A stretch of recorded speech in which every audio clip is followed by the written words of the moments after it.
uh, get going. So, welcome. Yeah, this is session number 84 of Neighboring 101. And today's topic is the Chamber of Connection. Just want to welcome you if you're new to Neighboring 101. This is where we talk with leaders in the neighboring movement all across the United States and discover ways that organizations and individuals can use the art and skill of neighboring as part of community and personal development. And before I introduce our guest today, I just want to put in a little plug for a bonus session of Neighboring 101 that we're going to have on July 2nd. It's kind of our way of celebrating America's 250th birthday.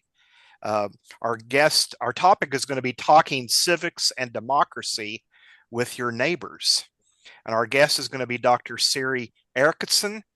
She is the Senior Director for Strategy and Learning with Philanthropy for Active Civic Engagement, or PACE. PACE works to strengthen civic participation, help Americans better understand how we talk about democracy and belonging and public life, and doing that in a way that brings people together instead of pushing them apart. And they have just completed a big research project on the words that attract and engage people in that conversation versus the words that maybe repel people from that conversation. So it's timely and it fits with our 250th birthday, and love to see you as part of that bonus session on July 2nd. But today, been looking forward to this conversation for a long time.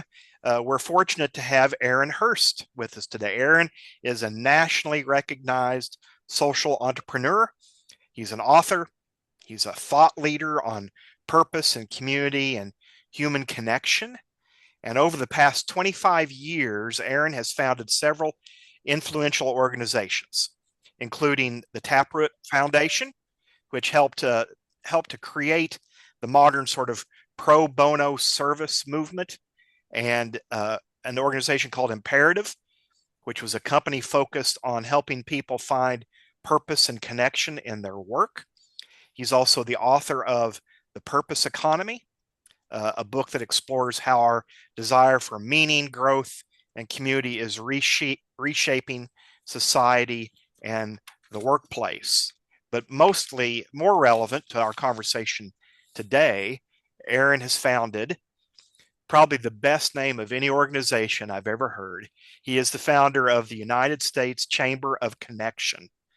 It's an initiative dedicated to addressing one of the defining challenges of our time: declining social connection and trust. His work focuses on helping communities, organizations, and neighborhoods build stronger relationships and a greater sense of belonging and connection. He's had a lifelong commitment to strengthening communities and fostering meaningful human connection, which makes him especially fitting for Neighboring 101. So help me in welcoming Aaron Hurst. Aaron, welcome.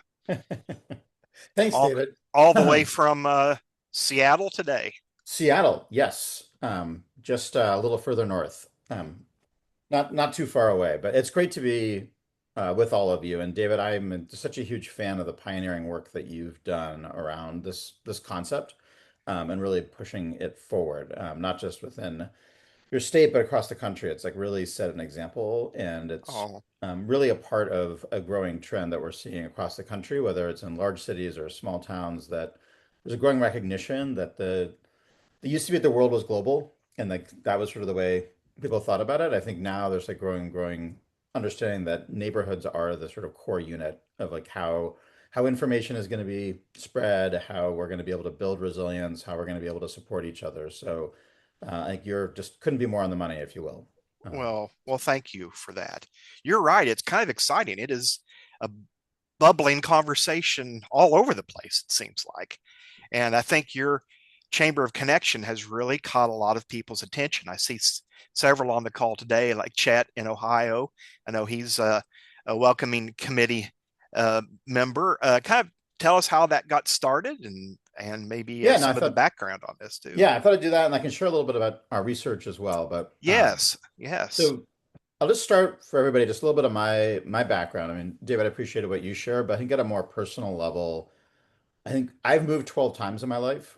and all over the US. And with that, it's been incredibly disruptive to social connection in my own life. It's forced me to have to sort of constantly sort of walk off the friendship cliff and like rebuild community, rebuild connection. So it's been a very I think challenging. It's also just always being in places where I have no extended family, so you have to build your own family. So as I've sort of looked at my own life, this work is very personal to me for that reason.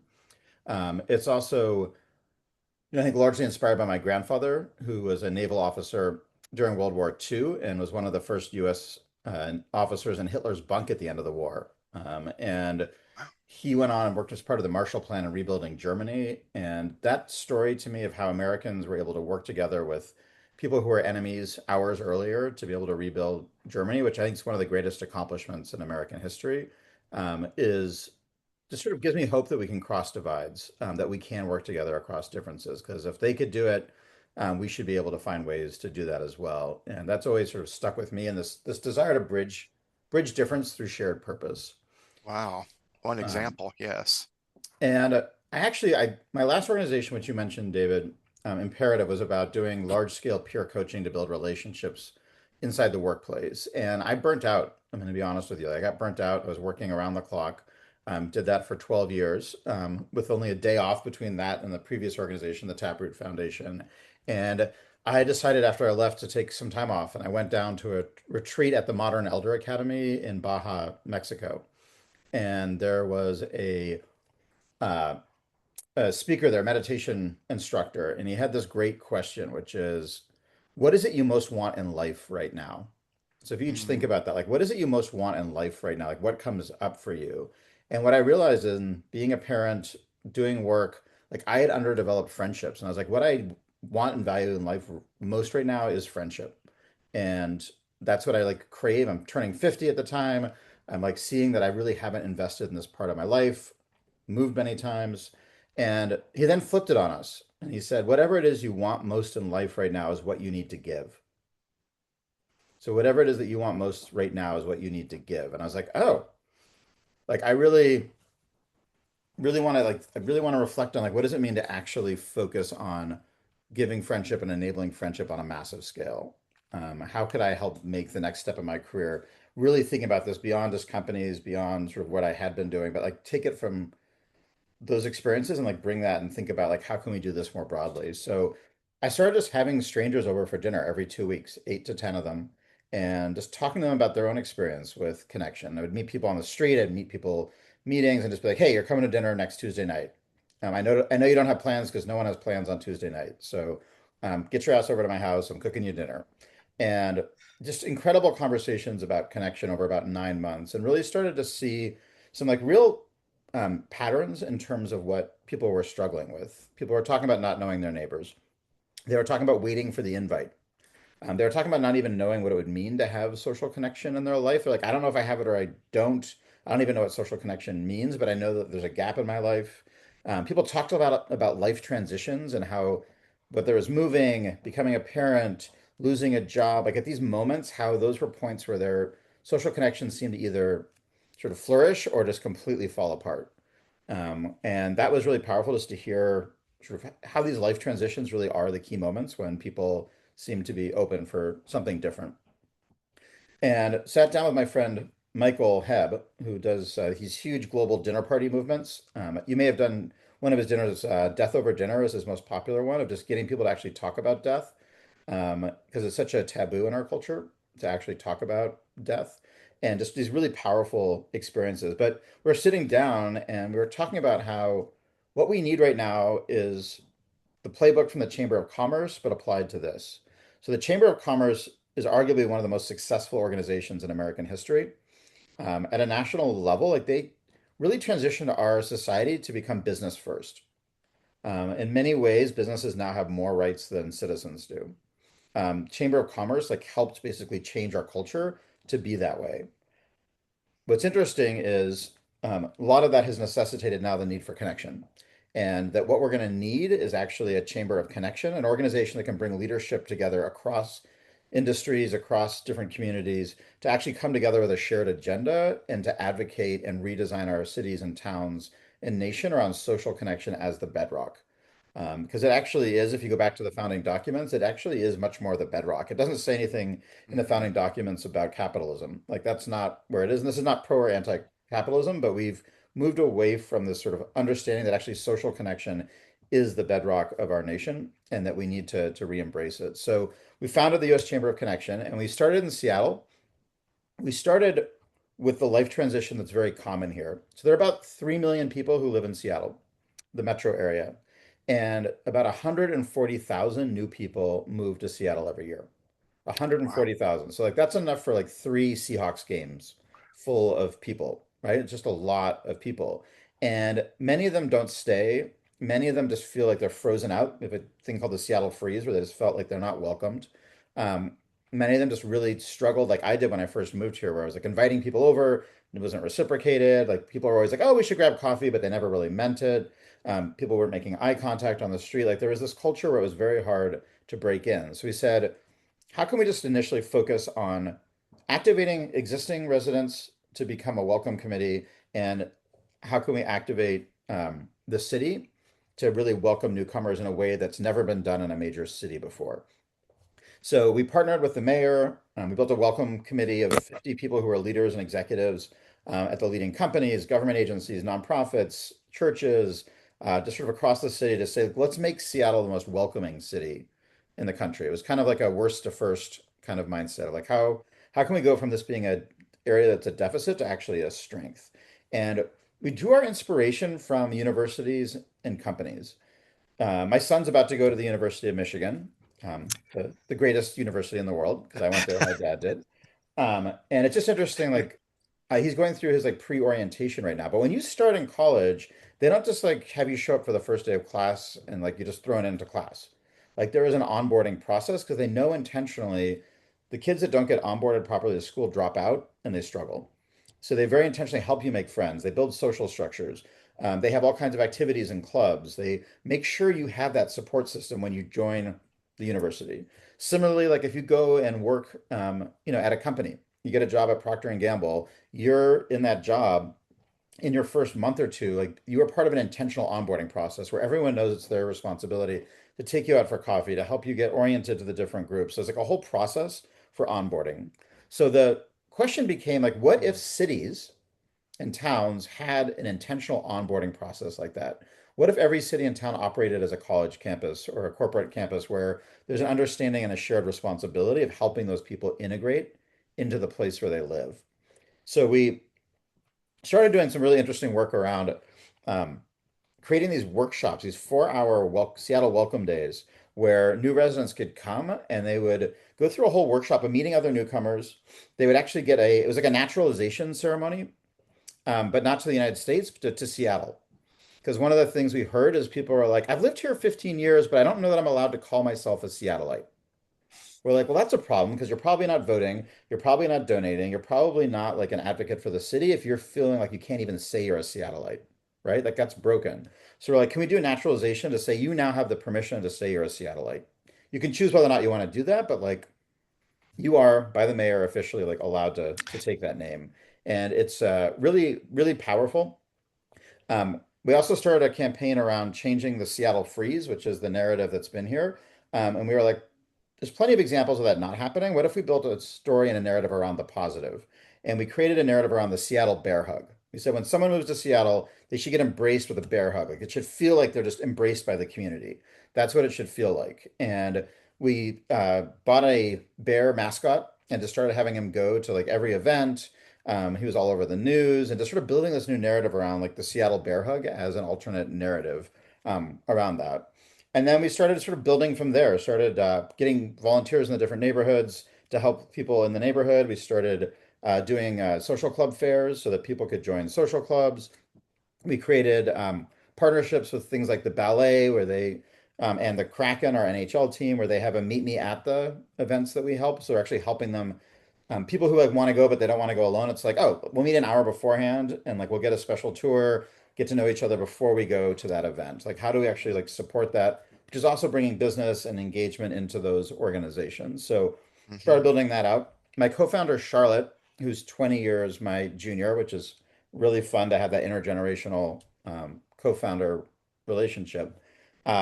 she started something called Best Day Ever. And Best Day Ever is this adult field trip. One of the things we've found overall is that if you want to figure out how to fix our neighborhoods and our cities and towns, like it really does go back to like make it more like school. Schools actually do all this stuff intentionally. So one of the favorite things schools do is field Mm, trips. And field trips are often where a lot of the bonding happens. We're like, why aren't there adult field trips? So we partner with the city. There are these 6 hour field trips to a specific neighborhood where people are actually doing um, getting to know each other, but also getting to know the neighborhoods. So starting to build that in. So we're building all these pieces out, and that's been really incredibly successful. And we started, that was for last year. And as we came into this year, we did a national study on the state of connection in America to really understand like sort of how those pieces work. Um, mm. what I'd share, like I don't know, I'm not feeling like in a deck mood because I like looking at all your faces. So um, maybe I'll just share this more verbally because I know it all by heart. But one of the things I shared earlier was that when I did the dinners, people said, "I don't even know what social connection means. Does that mean I'm lonely or not lonely? Does that mean I have 4 friends, 5 friends? Like, does it mean that I'm part of a church? Do I have to do this? Like, what does it even mean?" So we did a literature review of all the existing research across fields like urban planning, psychology, sociology, not just a single domain, but looking across all these to say, how are they all defining social connection and what's needed to thrive? And what emerged is there are six, what we call the 6 points of connection, 6 habits that are like the key to sustainable connection. Now, I'm going to go through those with you because I think you'll Mm. find that helpful as you're Yeah, thinking about absolutely. neighboring, Yeah. to think about like, how are you building these? So I would start as I share these to think about them in your own life, but then also be thinking about like as a person who's actually helping people with connection, how are you helping people bring these things to life? So the first one is having a neighborhood contact you could call in an emergency. Very simple, basic. Majority of Americans do not have that. So that's the first one. I think the work you're doing is like so spot on for that. It's having that emergency contact. Hmm. Essential. So I'm sure most of you have that, but I think you've also seen how that's missing and how, especially when you start having Absolutely. natural disasters, you have challenges, like not having that is a big issue. It's also psychologically to not know your neighbors. It's really hard for a place to feel like home. Doesn't mean you have to be Yes. best friends, but it's very hard. Um, the second one is having a community of identity, having a community of people who share an identity, some values, and experience. This could be that you relocated from somewhere. It could be gender. It could be faith. It could be race. It could be age and being retired. Typically, we find the most successful ones have 2 identities together. Mm. So it's like women and Catholic, not just Catholic, because that's not enough to like actually bond and feel a sense of belonging, but it's like the 2 factors together seems to be where the multiplier effect is. So helping people with that, and I think it's particularly hard um, for people who like white men, for example, like often hard. It's like, well, what is our like identity? Like, especially if you're not part of a faith community, like how do you find the things that you can have shared identity around? And helping people like really think about and build out those identity groups is absolutely critical. The third, Fandom. Is please, fandom a part of that?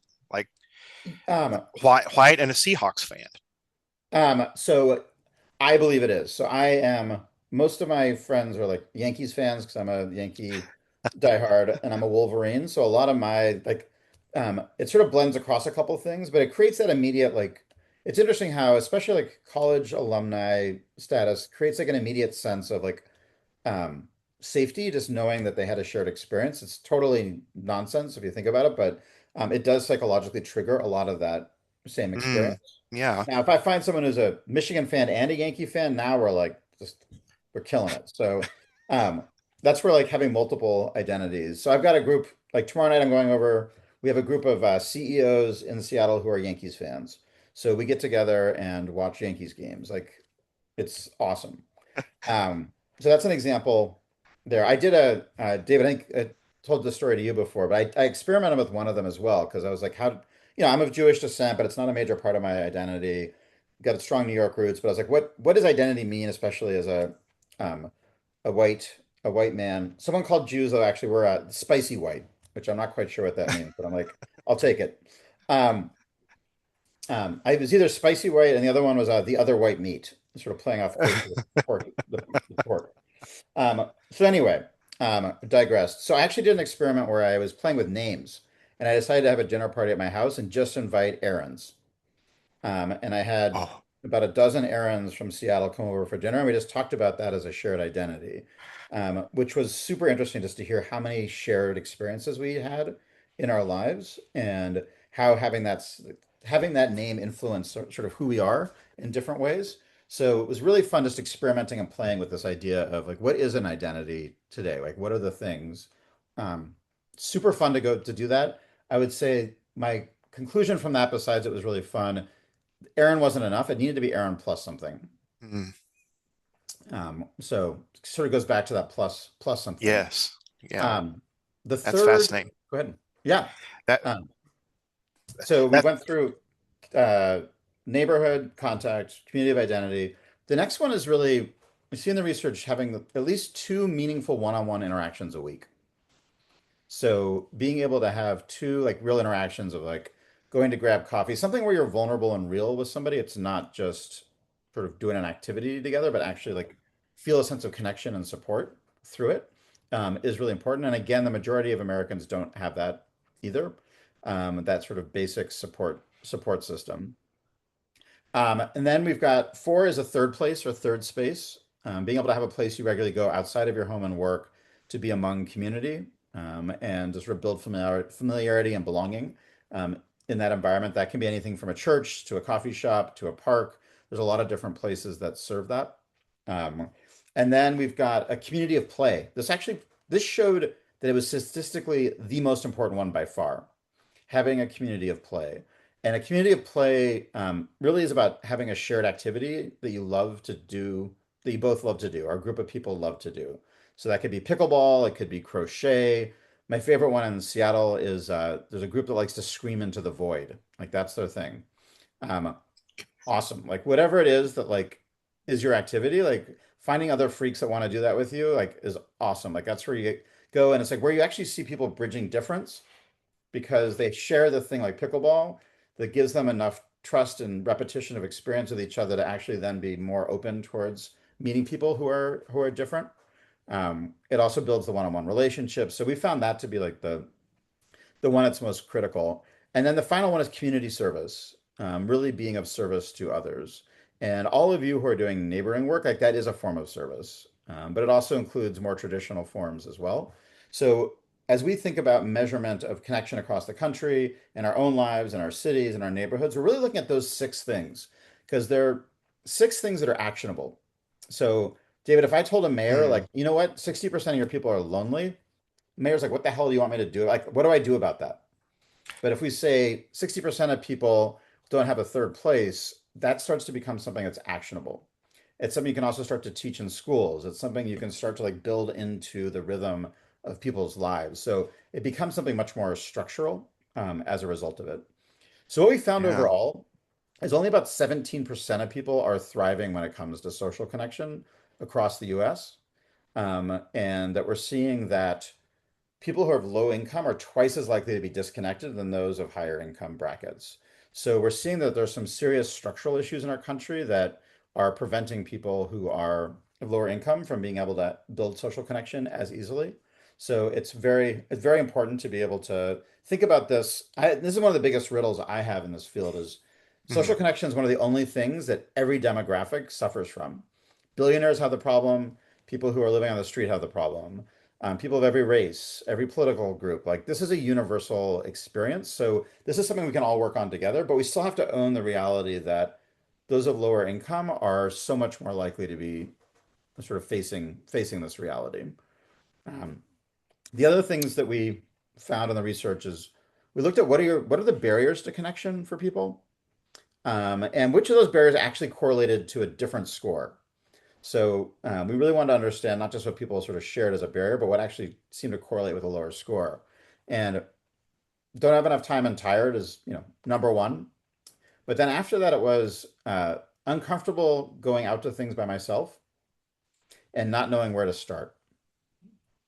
And those are two things that you are all working on in Mm, neighboring. is you're Yeah. helping people with those two issues. And this issue seems intractable and huge and impossible to address, but if you bring it down to like, oh, like people need someone to go with and they need to be able to like have someone who can like help them think about where to get started. That seems pretty doable all of a sudden. And I think that that's Yeah. a lot of what your movement's about with neighboring. Yeah, absolutely. I think as you get to know your neighbors, you find most of them have those same concerns, right? Um, Yeah. they don't go to that particular event because they don't want to go by themselves. So there's a natural person to invite to go with you. Yep. Yep. It's it's But you'd never still know kind if of you a don't ask. yeah, you never know if you don't ask. Yep, that's exactly right. So we looked at that, and then we looked at life transitions. And what we saw was it really reinforced our understanding that certain life transitions are well supported.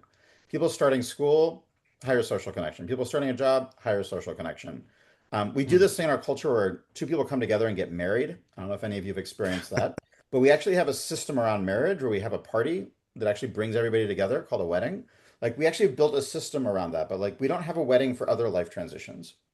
So we know how to do all this stuff. We're just not applying it equally in our culture to support all these other life transitions, whether that's retiring, whether that's losing a job, whether it's becoming a parent. Like we don't really have the systems. I think our faith-based community has had more of those historically, but a lot of that's broken down, and we don't have it at a civic level that follows. Yeah. So Um, those are the main sort of conclusions coming out of that. What we're doing now, and love if Chet's willing to share, we're doing really growing this nationally. So we're starting new chambers of connection. We're by the end of this year, we'll be in 5 cities. So Seattle, San Diego, San Francisco, Pittsburgh, and Baltimore, and then potentially a couple of other cities. But we're also building out a national team welcome committee people, folks that are volunteering to say, I want to be doing neighboring. And Chet's been an early part of that. I'd love, Chet, if you're willing, would love to have you share like your experience and thoughts. I know you, I didn't ask you in advance, but hoping you can at least share a couple words about your experience. Yeah, happy to. Thanks, Aaron. Appreciate the invitation. Yeah, I signed up. I think that we were the first cohort, the founding members. I was my interest was learning from other best practices and practitioners in this social connection work from across the country, and it literally opened my eyes to so many other folks that were passionate, curious. Just excited to learn about this work and how we can foster and facilitate more of those stronger connections. So Sarah on your team, who led us through those sessions, was a great steward. We use Slack for some great interaction engagements. I probably had half a dozen one-on-one virtual follow-ups with other welcome committee That's members. cool.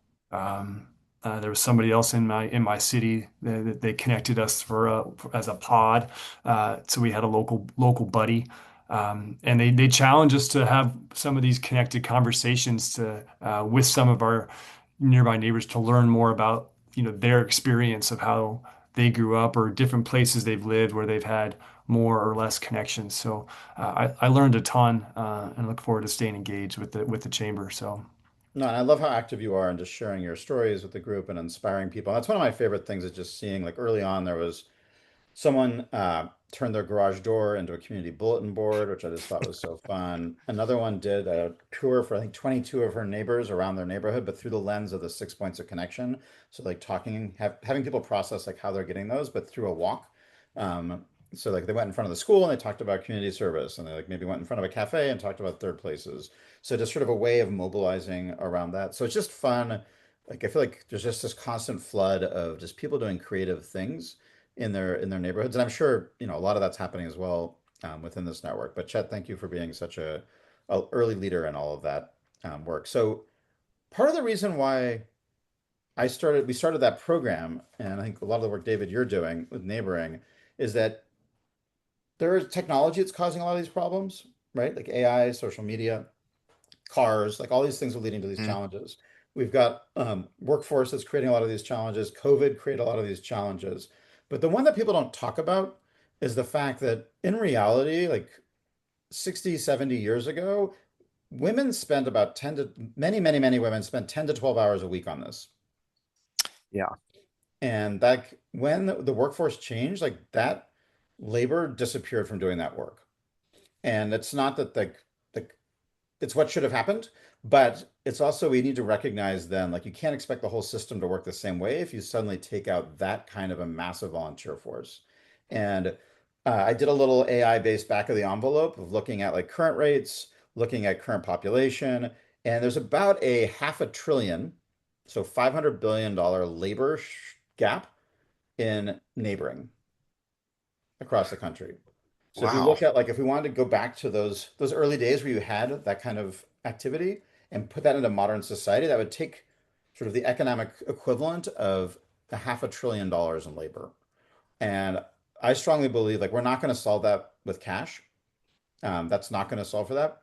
We need to think about like how do we really engage people in neighboring on a massive scale. And there needs to be funding to help support, David's work, to support our work, to help coordinate all that. But we really need to sort of bring back that ethos and to recognize like we need a pretty large volume of people doing stuff for this to actually see a shift. And our goal is to get 1 million people into our Welcome Committee program, which is sort of with people in every city and town, which can be sort of start of getting that happening. But we think it's going to take sort of significant effort across the country and in every town to like really build the ethos of what you're doing into their work. And you are definitely like, the pioneer and like Um, making this stuff happen. well, that is a great point about the workforce element.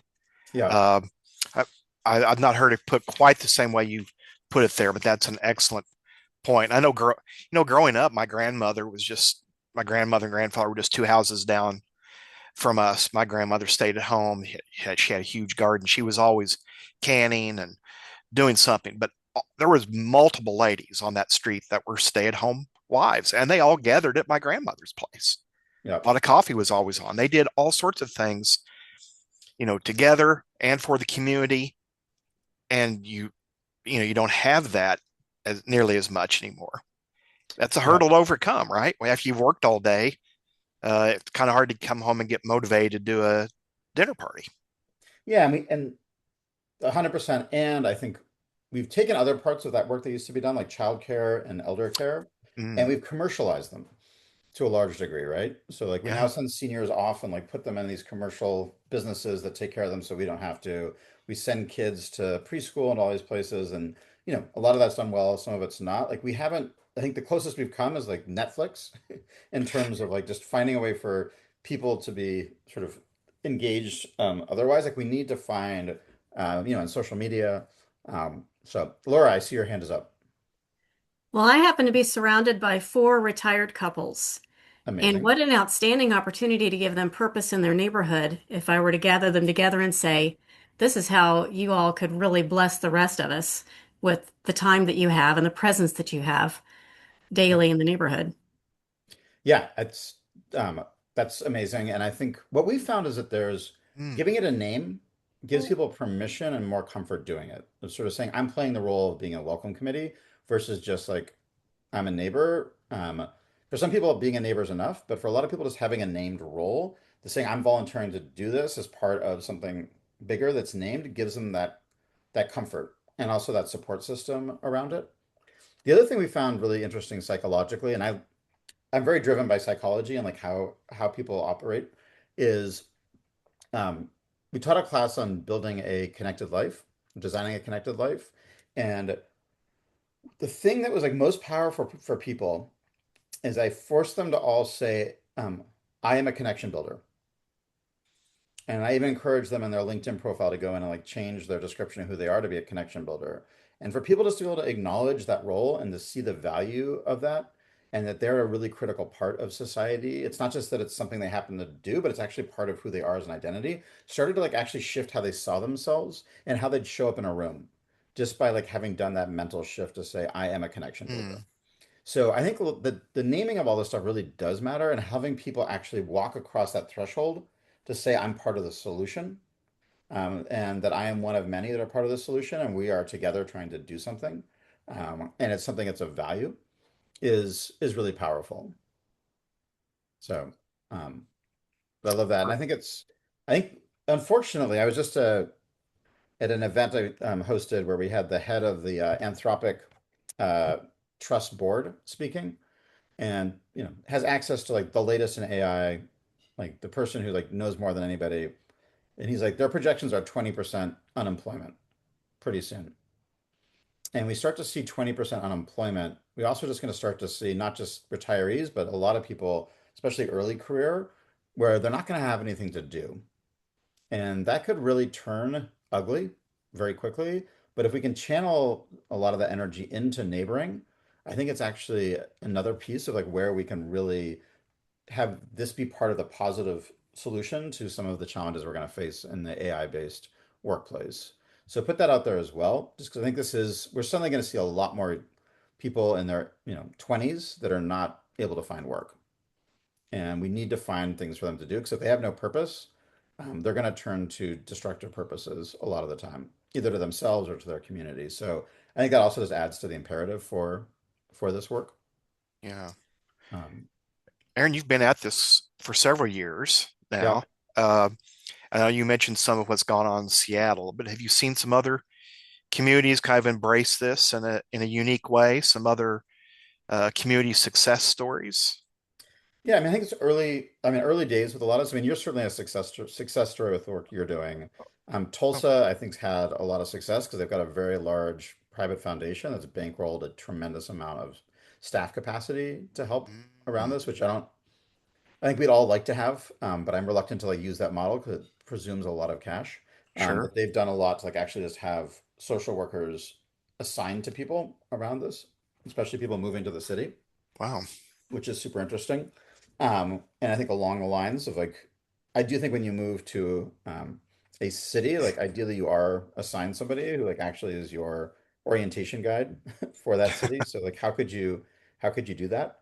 Um, what we're doing in the cities Wow. as we're opening these new ones is they're starting off by building a connection council. So one of the things we realized is that if you go to a city, no one owns connection, right? Like who owns connection in your town or city? Like it's nobody owns it, and therefore the odds of actually something happening is little nice things will happen, but it's rare that you'll see like actual major systems change. So Mm, what we do is we create a council of people in business, government, nonprofit, healthcare, arts, education, et cetera, and they agree to take ownership of the issue and to bring it and be the advocates into their respective industries and fields in the city. And they meet every quarter, and we do a survey once a year. We're just getting this started um, mm, in that area to look at the state of connection that year, so that it gives that group of people clarity on like where to invest, where there is need, are they making an impact?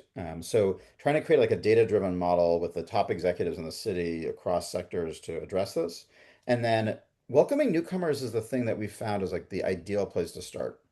We need to also, do stuff for people who are unemployed. We need to do things for new parents. We need to do things for people with adverse healthcare challenges. But what's nice about newcomers is there's n almost no stigma around it, right? It's a life transition where it's people sort of appreciate it, they understand it, they want to welcome them in. It's and there are exceptions to that. But unlike a lot of other life transitions, like this one actually aligns incentives in a community because businesses want them as customers, mayors want them as voters, nonprofits want them as donors. So they're very, like, for a couple of years, they're a very popular potential crowd. Um, and there's also no stigma with like saying, I don't have any friends. We're like, no crap, like you just moved here. Whereas David, 10 years later, saying he has no friends, are like, I wonder what's going on with that David guy, yeah. right? So, like, I'm not saying that's fair, but like, that's the way we stigmatize that. So, helping people early on, like, people don't feel weird about helping people who are new to a place. So that's been, we think that's sort of the key to getting people mobilized. And it's been interesting just to see how different industries and different communities, like they care about that population a lot. Um, so that would be, yeah, that would be the core of like what we're doing and what we're seeing. Also been really delighted to see some of the sort of politicians starting to advocate for this more. So um, Senator Murphy out of Connecticut just proposed the first legislation to actually appoint a social connection role in the federal government and to fund that. I don't think it's going to get passed anytime soon, but it's at least starting that discussion. Um, Hmm. my my overall belief is that the next presidential administration, social connection is going to be one of their large pillars because this is just becoming such a groundswell and it's something that's so acute with polarization, loneliness, AI, like everything points to social connection as a key thing to run on, but also a key thing to deliver on. And I think if you had someone with that today, they wouldn't necessarily know what to do to actually act on it.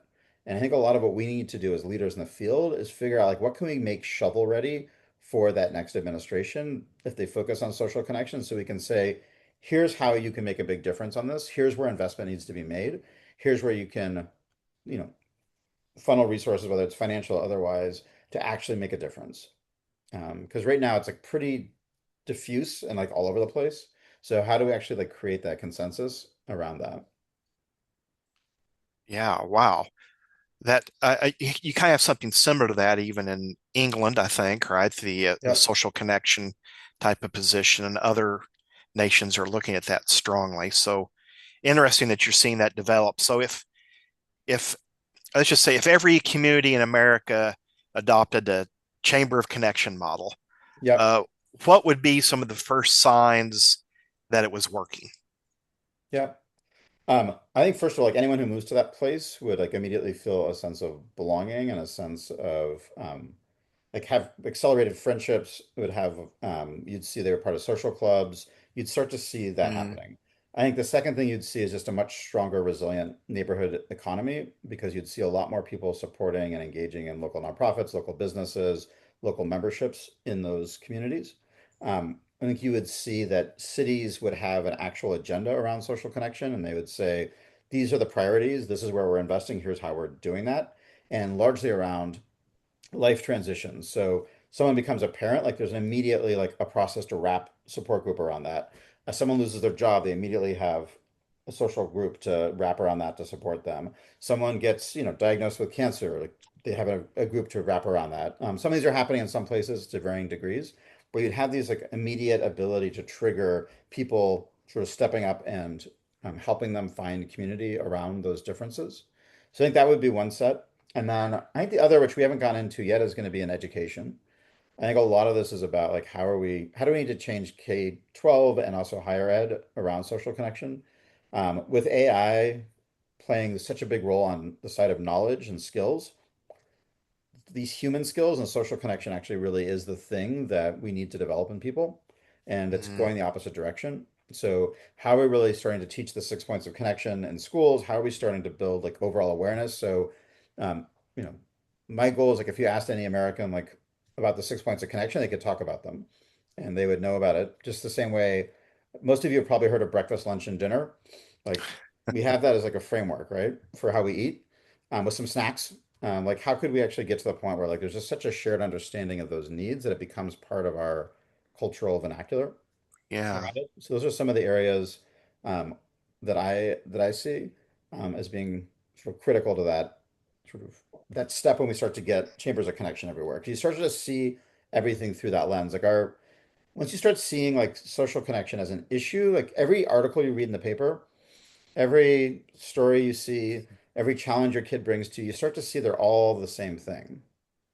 They're all about social connection. Like when your spouse comes home from work complaining about a bad day, it's not 99% of the time it's about a social issue, not Mm, an interaction with somebody. It's not about the work itself, right? hmm. When you Yeah. look at like so much what's going on with polarization, like what is actually going on there is you've got a lot of lonely people who are then, when people actually get lonely, they lose the ability to have empathy. It actually starts to shut down in their bodies. So we have a lot of lonely people, and then we want them to like cross divides and get to know each other better and to trust each other. But very lonely people actually biologically, their ability to do that is depressed. So if we can't address social connection as a baseline, like we're not going to address division either. Anyway, I'm getting on my soapbox, but That's what this is for. We love to hear about yeah, your soapbox. Absolutely. There's I still hear a lot of city leaders in our area say this is not the role of government. yep. This government has no responsibility in this area, but you feel like the tide is turning or see a time. Yeah, I think there's generally what I've seen across the country is there's sort of two stories about social connection um, emerging. I mean, there's some others, but the sort of core basic ones. Like one is um, the reason we have so much disconnection is because government and companies and et cetera have like built a society that doesn't serve individuals and doesn't help with social connection. And what we need to do is not allow those people involved to be involved in addressing this issue. It needs to be grassroots only. And that's sort of like a movement around that.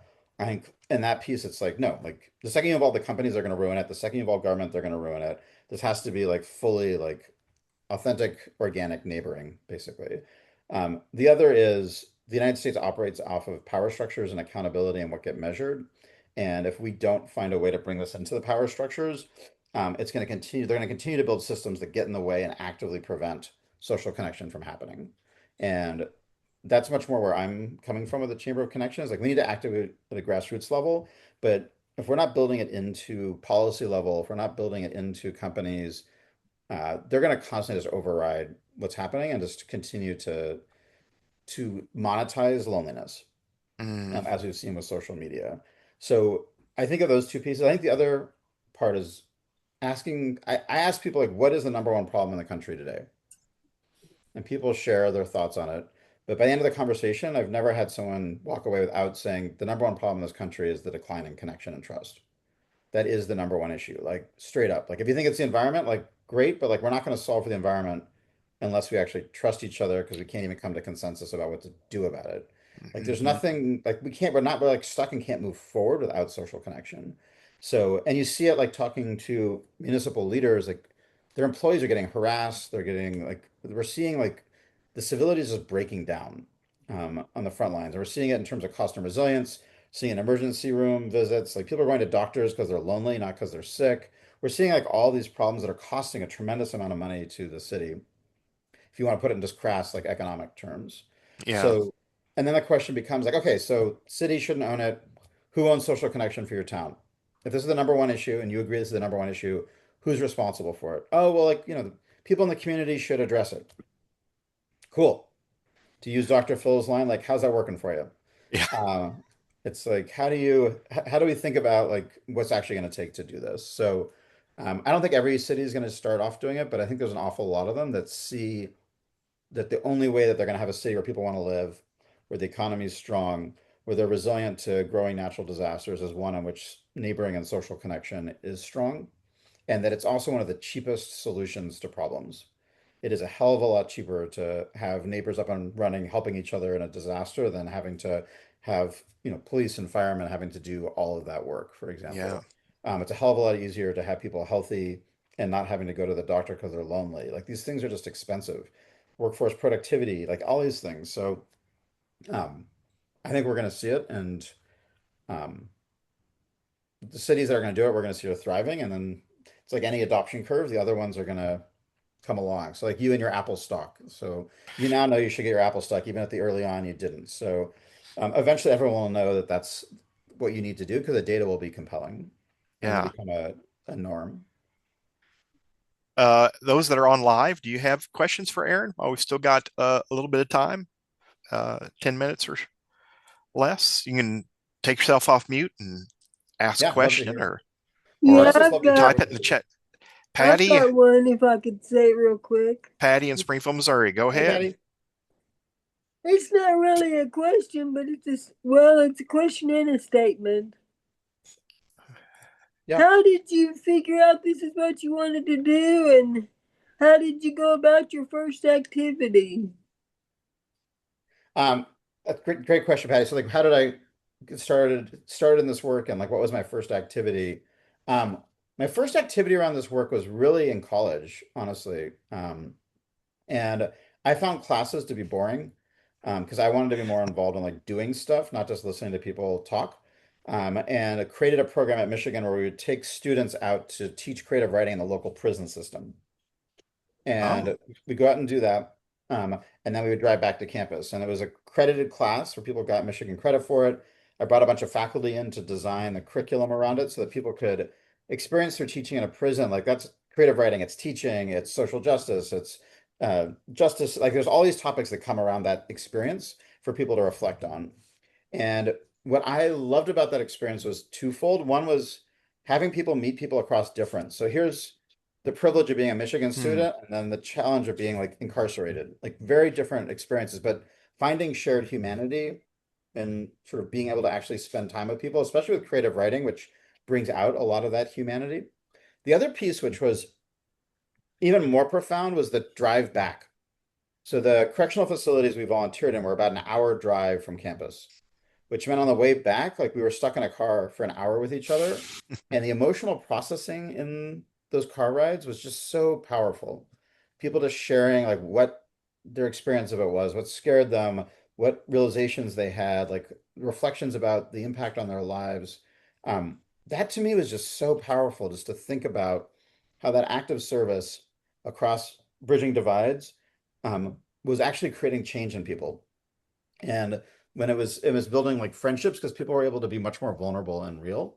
So that was the first time like I really started doing, I would say, this kind of work. Um, and I sort of built from there into, Taproot Foundation, which was really around building a global volunteer movement, bridging business and nonprofit. It's what I did with Imperative, where I was doing pure coaching to figure out like how do we help thousands of people build friends over Zoom, in an age when unfortunately COVID hit. So I think that's a big part of it. And then I just love having people into my home. I've always just felt like a home's not a home without guests. And I love having people over. So to me, it's like default. My grandfather used to be that way. Like my grandmother used to always complain, like he just picked up people on the street walking home and like would show up for dinner with them. Just love having people over, love the conversation, love getting to know people. So um, I think if I didn't have a family, it'd be a lot easier. I think they tend to be annoyed. Like, why does dad have 20 people in the living room all of a sudden? Like, why didn't we know about this? Um, so That is I so think that cool. My it, state, and any others? so Chad, I so see your my hand raised. statement, oh, Patty? my statement is makes me want to sit out in my yard with a sign that says "What is my best day?" and have people write it on there. I love There it. you Send go. us a photo. I would love to see that. Um, I think Aaron, that's as you know, with David, the last few years, I've gotten pretty deep down this neighboring rabbit hole, yeah. and a lot of it happens on the small, tiny moments on the block, borrowing a tool, Yeah. inviting somebody over to break bread or bonfire. I'm just curious, like, is there a better way to like build more a more effective platform, system, or tool that can make more of these interactions and engagements like more likely? Uh, I think about like senior living spaces, Yeah. like have regular social programming. Like, how do we get those people that are already doing the walking or biking or playing chess or cards or euchre? How do we get them to do it all together with their nearby neighbors? Yeah. And it's give a quick answer and I want to get Laura's response because I see a hand up in excitement to share. Um, What I think's really interesting is like 50 years ago, like the idea of having a flyer that you'd put up, like you'd have to go and like hire someone and like printing and like get that up and do that. And then we started getting ways you could do your own printing of flyers and do that. I think the same thing's happening with software where it went from like you have to hire a developer or get off the shelf software to do things. I think what we're finding now with AI is people are building their own tools that are customized to meet their own specific needs. And I'll give you one example that I love of a friend in my neighborhood.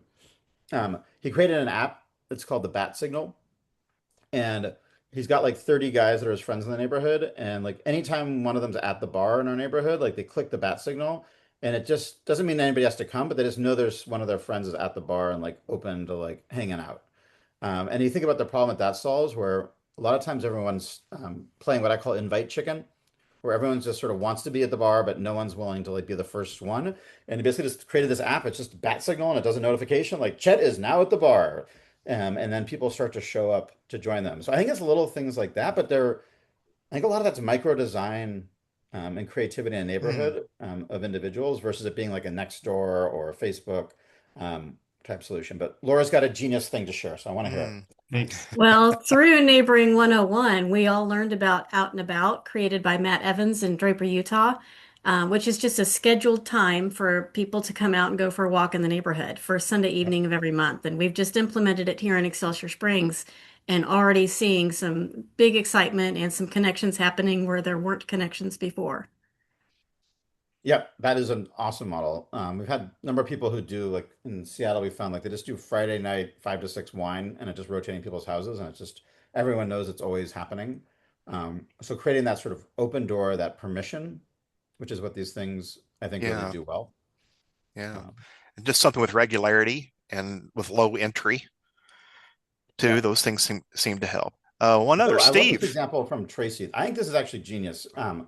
So I think wearing sports gear is like another, it is a like legit like tool in this. Like I can't tell you the number of times like I've met people that I've stayed in contact because I was either wearing Yankees or Michigan gear. It like creates an immediate conversation starter with people who have that interest in a way in which if you're not wearing sports branded gear, like you're not signaling any of your interests, so people don't know like what to start a conversation with you. So I think just wearing whether it's university, like whatever it is, but something that enables people to have conversation is right on. Steve. Yeah, Thanks, Aaron. Great. Oh, go ahead. yeah. That Can I go ahead? Yeah, I've got a question. A lot of the work that we do here is focused. It's a little bit, I think, what Chet was asking is focused on very specific neighborhoods and stressing the importance of connections with your neighbors. Yep. Y- and it sounds like what you have expressed, you're thinking a little more citywide, Yep. perhaps, than with a particular local neighborhood. I can, for example, follow all these 6 habits of connections and still not know my neighbors. And is there importance? You know, we would probably say yes. Let's adapt it, or let's move into these 6 habits of connection, but let's do it with our next door neighbors. Is that important, or do you see this more Yeah. more important, perhaps, to look at it on a larger scale than just a local small community?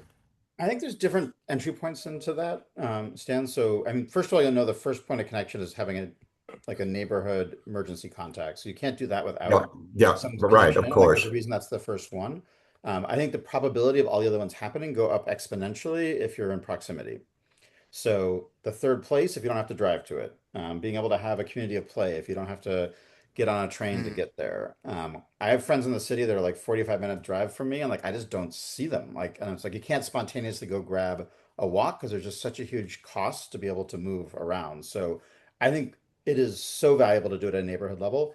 And I think the city has to be thinking about like infrastructure at a city level around what's needed, what gets funded, like I mean, one of the most obvious examples is like it's crazy how hard it is to get a permit for a block party in so many places. I know that's like a very basic common example, but it is amazing how often that comes up. And that's not a neighborhood solution, that's a citywide solution. Yeah. So I think it's a both, and I think that's why we're building a welcome committee at a local level, but then also operating at a city level, so we can address it at the human scale and then at a system scale. and Yeah, one because it and is not unusual for a local community to see that the city level values or priorities aren't necessarily the same as theirs. That's right, and that's why it's okay. so important. Well, one last one as we wrap up. Steve, we missed you last time around here. You had your hand up there, so you want to jump in?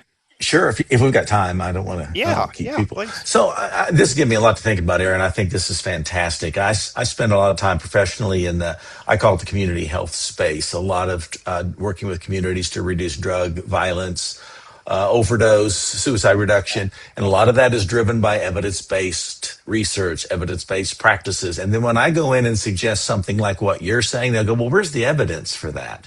And in all of these systems that they develop, it's what I call institutionalizing Mhm. community. It's like we talk about it, and if I go and deliver it, then I'm doing my part, but nobody ever, it's like I'm delivering on an evidence based. But then when you say, well, you got to get out and do the evidence based, they're like, well, no, that's not my job. So I'm curious when people say, well, what's the evidence around this? Who's doing the evidence around? Does that make sense around what Yeah. you're talking about? Like, because then you run the risk of just repeating the research and not actually getting out and doing it. Does that I make think there's a lot sense? of research out there that you can point to as evidence, whether it's, addiction, whether it's, other health issues, whether it's resilience. Like there's been studies on a lot of this stuff. So it may not be like this exact move does it, but you know that categorically that's right. I think people also just intuitively know that we need connection as human beings. So a lot of it to me is like there are people who push back on those kind of things, and they're generally not going to do anything. Like my advice is go to the next door. Like, let's not worry about David not buying his Apple stock. Like, let's go to the next person who's going to understand to buy Apple stock, right? So that's the way like I think about it. Like I think we often, especially in social impact, go to the hardest person to serve and then don't get any further. Instead of saying like who's ready to be served, let's start with them, let's build the momentum, let's build the Mm, evidence, and then we'll get to the hard ones. Like we don't need to start with the hardest thing always. That generally like, a company would never do that. You don't be like, okay, which customer would be the hardest one to satisfy and would never buy our product? Let's go with them first. But as a nonprofit sector, like that's in social sector, that's what we do. We're like, who is the person that's gonna be hardest to help? Let's help them first to prove that this is real. I'm like that, I get it, but like that's not a successful strategy. yeah, excellent So, point. Well, we have reached that time where we've got to wrap up. Aaron, thank you for giving of your time and joining oh, us my pleasure. from Seattle. And for all of you, you can find the U.S. Chamber of Connection online, and then I'll include it in the email that goes out to everyone who wasn't able to attend live. And share the video far and wide, and let's help spread the word about the great work that Aaron is doing with the U.S. Chamber of Connection. And get on board. It's a great I thing love to it. be involved with. So, Thank you, David. And Aaron, we're really excited to work with you. And yeah, hopefully we can find ways to cross-pollinate a lot of this work. I think we can. I think there's many opportunities here. Awesome. Absolutely. And Chet, thank you again. And yeah, look forward to seeing you all